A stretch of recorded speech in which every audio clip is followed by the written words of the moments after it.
fui passar a visita naquele Vetusta Hospital, o ouvinte já percebe que a gente evita muito de citar nomes, né? Ou totalmente.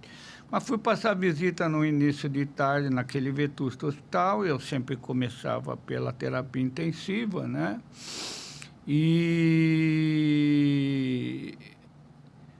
chegando lá, eu vi casos que nós tínhamos da véspera, e quando eu já estava saindo, o colega plantonista falou, tem um caso novo que internou essa madrugada aqui, era a sua cobertura?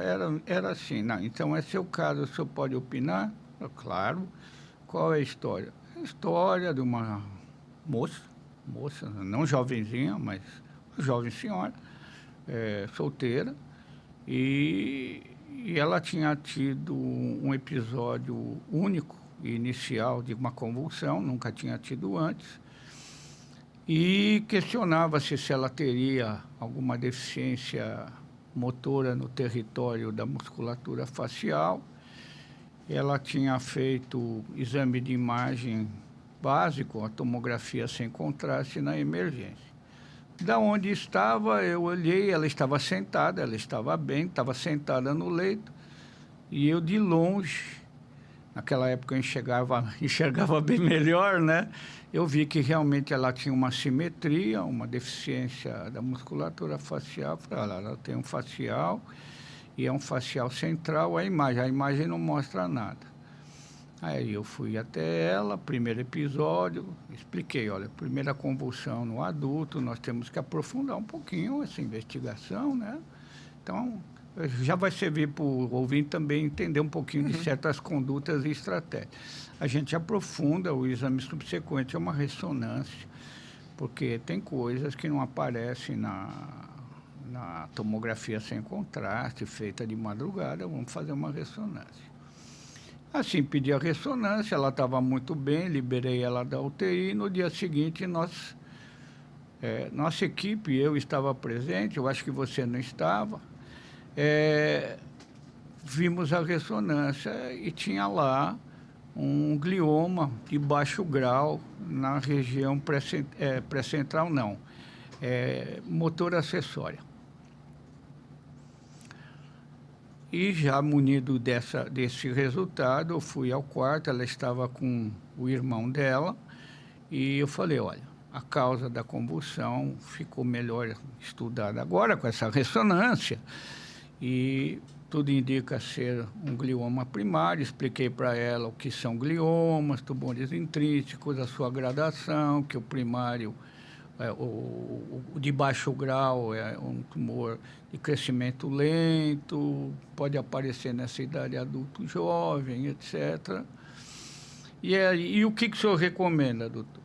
Olha, eu recomendo o seguinte, como a senhora é jovem, na época a conduta mudou, você me corrija se eu estiver equivocado quanto à conduta moderna.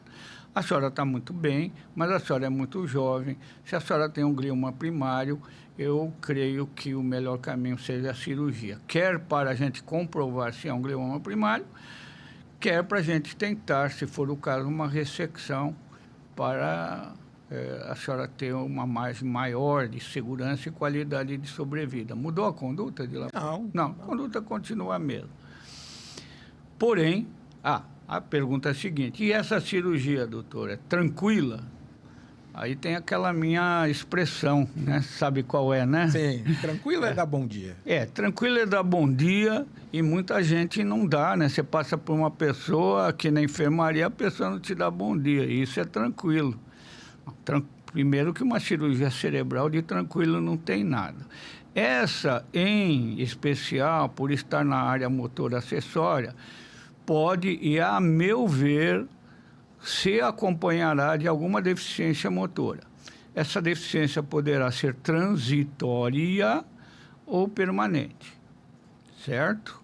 Não é o objetivo da cirurgia, mas é o risco da região em que a gente vai estar operando. Não quero. Falei, a senhora está bem, eu acho que a senhora deve tomar a decisão que lhe pareça melhor, se aconselhando com seus próprios familiares, e ouvir mais opiniões. Ah, é? É. Olha, como eu nunca tive aquele negócio de I'm the best, eu estou bem longe de ser the best, né? Falei, olha, você pode procurar este, dei 3 nomes, são colegas meus de especialidade, até conhecidos, e que se dedicam ao tratamento desses gliomas. Vá ouvir a opinião deles. E posso receber alta? Pode, a senhora já está medicada com anticonvulsivante, está bem. E se a senhora quiser voltar para que a nossa equipe cuide, a gente cuida com o maior prazer, não tem problema nenhum. Vá buscar aquilo que melhor lhe alicerce. E essa parte da história eu acho muito importante, o médico dizer, vá ouvir outras opiniões, eu acho que isso resolve muitos dilemas, sabe, Tadeu? Bom, ela não voltou, de onde eu concluí que ela acabou por se tratar com um daqueles 3 ou outro colega. Quase um ano depois, ao assistir uma sessão no Congresso Estadual de Neurocirurgia, da nossa querida Sonesp, aquele colega que se dedica aos gliomas mostrou o caso dela. Mostrou a cirurgia, dizendo que ela tinha se convencido a ser operada na equipe porque ele usava eletromonitoramento, não operava com paciente acordado, que surgiu depois esse...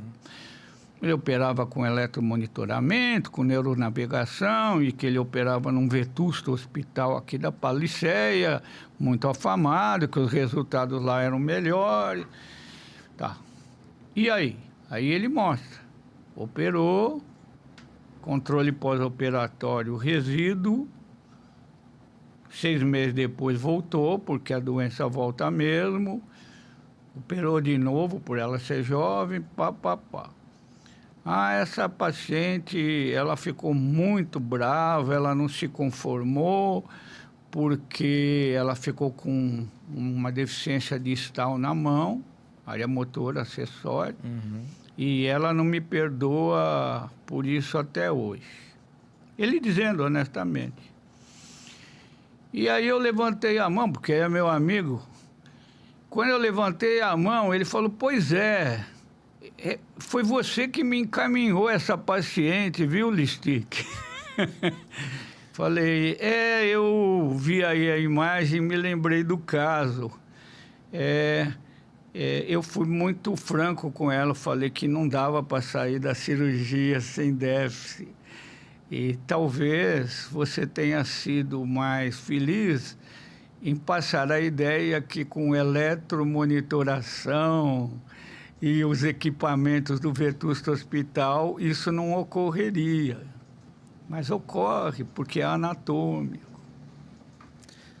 Porque os nossos diagnósticos, os nossos métodos diagnósticos, via de regra, não são 100% acurados. Existe variação, existe acaso.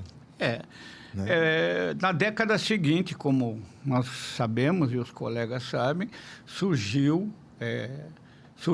reinventou-se, recuperou-se a ideia de, nessas situações, você operar com o paciente vigil, acordado, podendo responder, olha, levanta a mão aqui, levanta a mão ali. Então, você associava o melhor método eletrofisiológico, que é o paciente acordado, insubstituível, né?